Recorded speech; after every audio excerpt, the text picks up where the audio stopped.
Hello gamers, now it's been a long time since I've made a video about Fable, but there has been literally zero news surrounding it since the reveal trailer, so I had nothing to talk about. But finally, I've come up with something, so today I'm going to go over my biggest fears for the new game, the 7 things that if happen could lead to the game sucking. I know it's not the best video idea, but what do you want from me, huh? You want me to just keep talking about how it needs to be fully open world?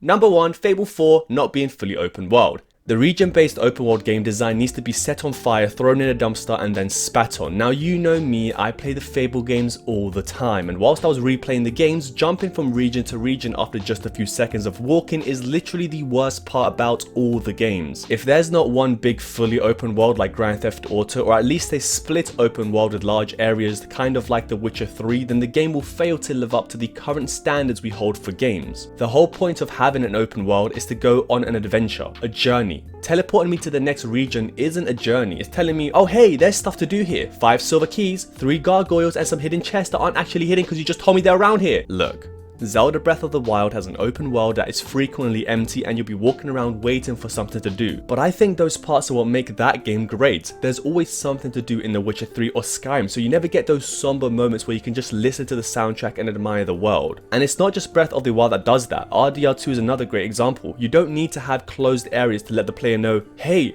there's fun stuff to do here. You can either add that fun stuff everywhere, like Skyrim or The Witcher 3, or have it spaced out like Breath of the Wild. Fable's world is stunning enough to hold our attention even if we're not constantly doing something every 20 seconds. I know I don't make much sense, but I'm not the smartest guy in the world, so let's just move on. Number 2, afraid of change. Playing it safe may seem like the right thing to do for Playground Games considering this will be their first RPG game. And not only that, but the pressure to revitalize a basically dead franchise and bring it to life to not only be on the same caliber as the previous games, but better, and to then have to conform to the current quality of RPG games like The Witcher 3 is a tough battle to fight and may result in them tucking their tail in between their legs and just trying to replicate the previous games instead of innovating. If any of you played Gears of War 4, that's basically what that game did. Fable 4 needs to have freedom behind it. I don't know about you guys, but I'm just happy we're getting one. Whether it be only story, online MMO style, or in VR, I just need Fable, though don't worry, Fable 4 will be the classic Fable experience, story focused, but you get what I'm trying to say. I just want the studio to do whatever they want and take risks because that's what Fable's always been about. It's always done things that may sound stupid, like the Sanctuary system, and then may suck,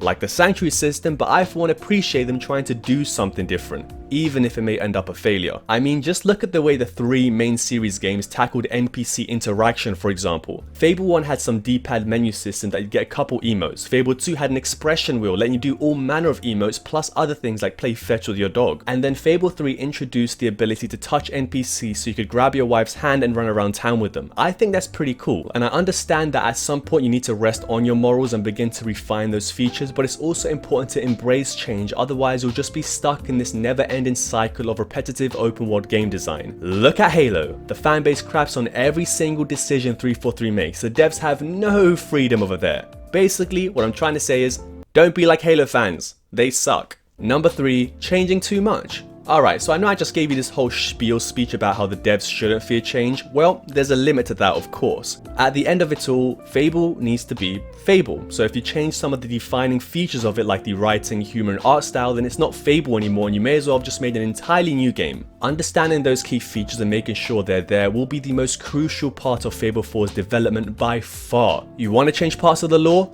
Cool. You want to get rid of the dog? I'll be sad, but go ahead. You want to make our character fly around on a broomstick and deliver hot fudge to poor kids in Bowerstone? A bit weird, but you do you. Just be careful you don't stray too far away. We have enough Witcher clones, okay? Assassin's Creed Valhalla, what? It should be more about elevating the franchise and building on already pre-existing features rather than copying other games or trying to reinvent the wheel. We all saw what happened with Fable 3, The Journey and Legends, rest in peace. They took big leaps away from the original games, and whilst they were good games in their own right, I think most would agree they weren't good Fable games. Change and innovation is great, just not at the cost of your identity.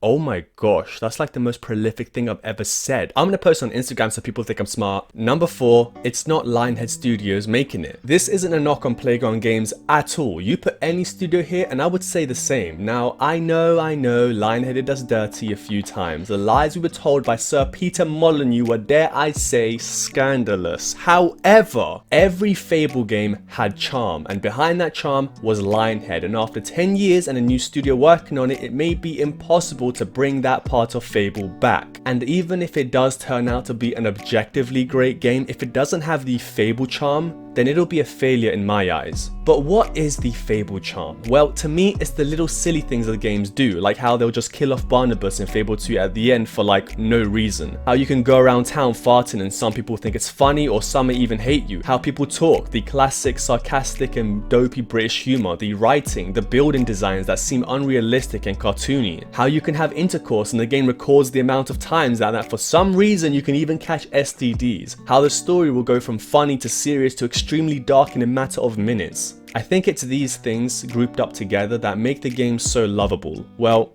at least to me. You may have your own opinions on that. Lionhead messed up a lot towards the end of their tenure. However, there is one thing they undeniably did great for all the games, and that was the atmosphere. Number 5, no faith from Microsoft.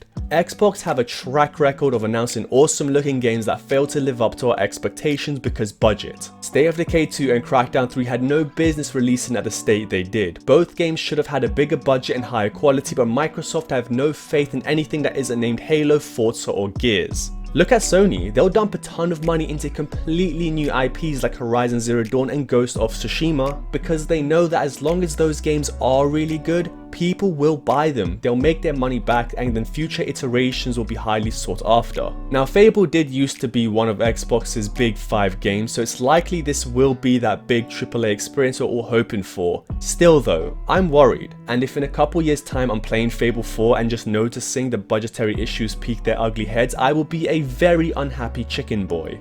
Number 6, microtransactions. So you know how Xbox Game Pass is a thing? A great thing, sure, but it's a thing. A thing that gives us an insane deal for games. Getting Fable 4 day 1 on Game Pass means that the game will probably not recuperate all the money back. So how do you make up this loss? Microtransactions! You just gotta love them, guys, right? Right? Now, the best way to go about this would be to just release DLC. I for one would buy DLC for that game in a heartbeat. Heck, if for some reason Xbox made some Fable 2 DLC, I would go full crazy fanboy mode and throw my wallet at them. However, in the era that we're living in now, where microtransactions have seeped into not only multiplayer but also some single player games, I just don't have faith it won't become a bigger issue as time progresses. If Fable 4 is littered with microtransactions, locking things away like dyes, character customization options, or even content, then that would suck and ruin the overall experience. I mean, I personally don't think it'll happen, but I wouldn't be shocked if it did. Number 7, it's gonna suck anyway. So this is kind of weird, but hear me out. It's been 11 years since the last Fable game and 13 years since the last good Fable game.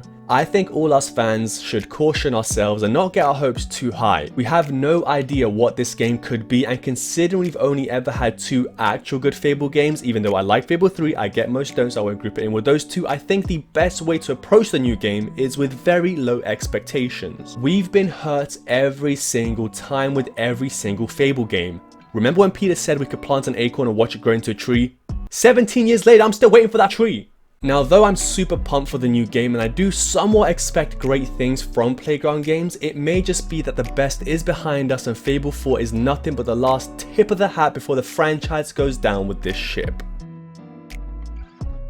Anyway, that'll do it for this very pessimistic video. I'm thinking it'll be a cool idea to do a 2021 review for all 3 Fable games, so like the video and leave a comment down below letting me know if that's what you want to see or if you have any other ideas in general, because I have nothing. Take care, chicken chasers. Bye.